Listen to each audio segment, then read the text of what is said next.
Okay, now we're going to take and combine two problems we've already done, namely a block on a ramp, but also two blocks attached together over a pulley. So here we're going to have one block sitting on a ramp, and for simplicity's sake, we will take the surface to be frictionless. And a second block hung over the end of a pulley, and this will be allowed to fall. Here we're going to give specific values for the masses and the angles, and we'll say the second block right here, the red one, is a certain height above the ground.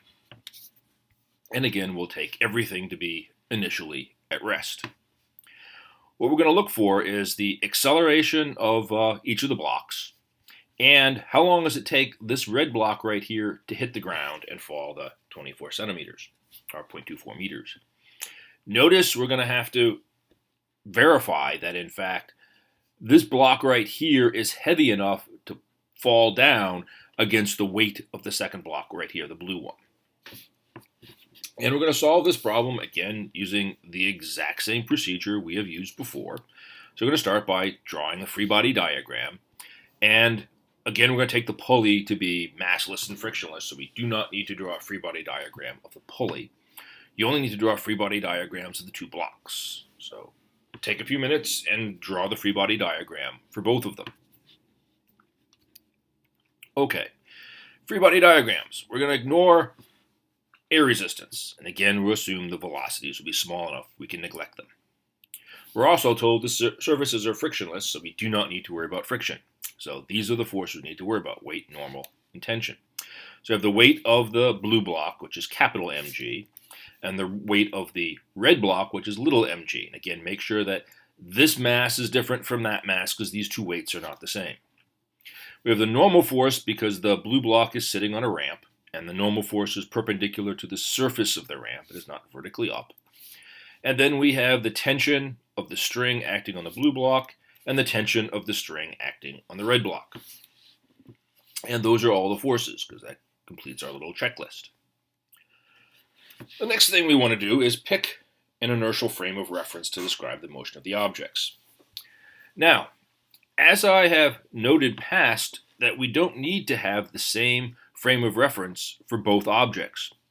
And it is always best to align the frames of reference relative to the direction the objects are going. The blue block right here will be moving up the ramp at an angle of theta. The red block will be falling vertically down. So the two accelerations are not going to be in the same direction. And what we can do is use one frame of reference to describe the red block and another frame of reference to describe the blue block. So what we're going to do is take one frame of reference, we'll call that frame of reference number 1, and we'll align the x-axis with the incline. And we'll use a second frame of reference, and we'll align the axes vertically and horizontally and use that to describe the second block, the red one. We'll call that frame of reference number 2. So we're going to apply F equals ma to the blue block in one set of axes, and we'll use a different set of axes to describe F equals ma on the red block. Both of these frames of reference will be attached to the ground, so both will be inertial frames of reference.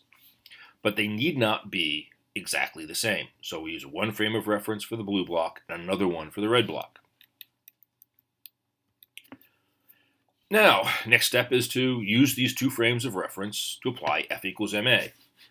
So take a few minutes and first just apply F equals ma to the first block, the blue block, and then write down the sum of the forces in the x and the y direction.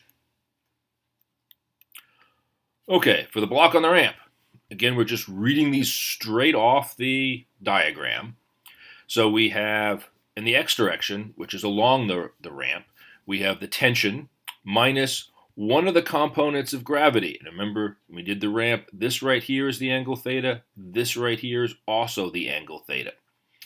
So we have t minus mg sine theta. That equals the mass of this object times its acceleration. I'll call its acceleration capital A. In the y direction, we have the normal force minus mg cosine theta, which is the other component of the weight. Now what I want you to do is, again, take a few minutes and draw this and write the same equations for the red block, the second one, using the second frame of reference, vertical and horizontal. Well, here the block off the ramp X direction is very easy. There are no forces, so the net force is 0. Here we have tension minus its weight, and the tension is acting vertically up along the y-axis, weight acting vertically down along the y-axis, so it's T minus mg equals small m times small a. So this acceleration, capital A, is the acceleration of the blue block, and the small a is the acceleration of the red block.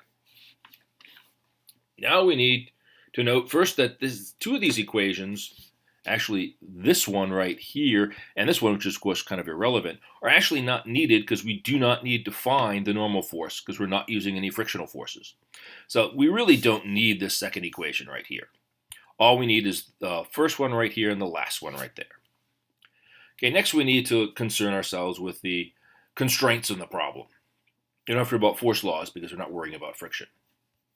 Again, like before, we'll assume the rope is not going to stretch, so that for every centimeter this one moves up the ramp, the red block must move down 1 centimeter so the length of the rope doesn't change.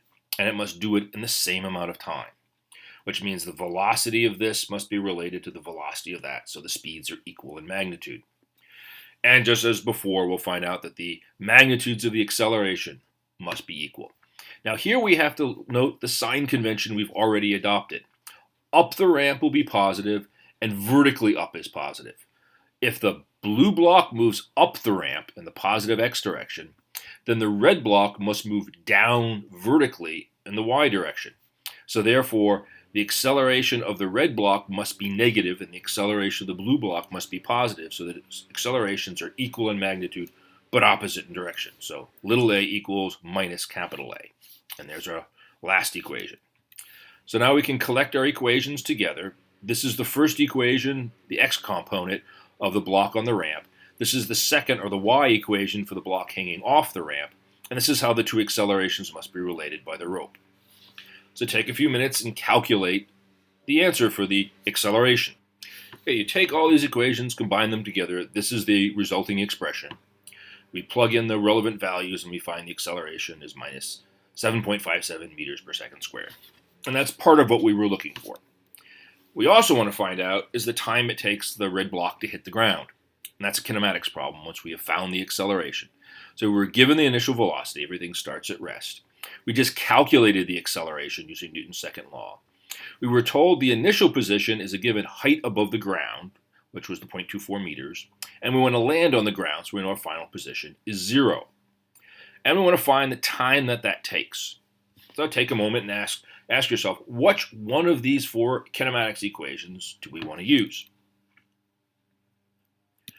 Well, here we probably want to use equation number 1, because effectively we know where we're starting out, 24 centimeters above the ground. We're going to end up on the ground. We know our initial velocity is 0. We calculated using Newton's second law what our acceleration is, so the only remaining unknown in this equation is the time t, which we can then calculate. And the time turns out to be a little less than 0.8 of a second. So that's our final answer. And again, we want to ask ourselves, basically, does this make sense? Well, first, the acceleration for A should have the units of meters per second squared, and it does, because it has the same units as g. And it is negative, so it is falling down, and that's good. The expression is based on the difference between capital M sine theta and little m. And what we want is this little m to be heavy enough to basically overcome the weight of the second mass. And here it is, because m sine theta is less than a little m. So the red block will in fact fall down. And that makes sense. So we are done.